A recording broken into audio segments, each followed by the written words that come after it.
5 men have been convicted of murdering the investigative journalist Anna Politkovskaya 8 years after she was gunned down in the lobby of her Moscow apartment building. The death of Ms. Politkovskaya, a strong critic of the Kremlin, and the 2009 acquittal of 3 men drew international condemnation.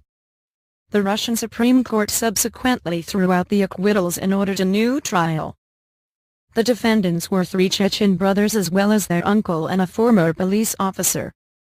Their convictions this week are a victory for Russian prosecutors and the state, but human rights activists and Ms. Politkovskaya's relatives said justice would not be done until those who ordered her contract-style killing are identified and convicted.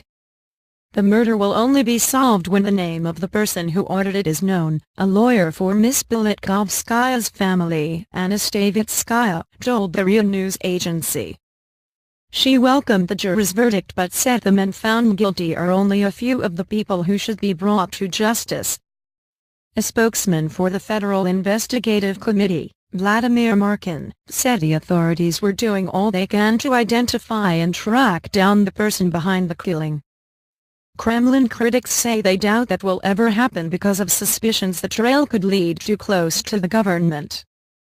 Ms. Politkovskaya, a reporter for Novaya Gazeta who was 48 when she was shot dead while returning home after shopping for groceries, was best known for her dogged reporting on human rights violations in the North Caucasus province of Chechnya. Lawyers for the defendants, Rustam Makhmudov, his brothers Ibrahim and Habrail, their uncle Lamali Gachukayev, and former Moscow police officer Sergei Gachukurbanov said they would appeal.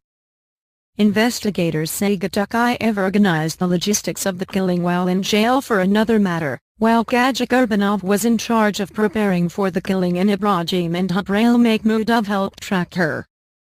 Ibrahim, Habrail Makhmudov and Gachukurbanov were previously acquitted.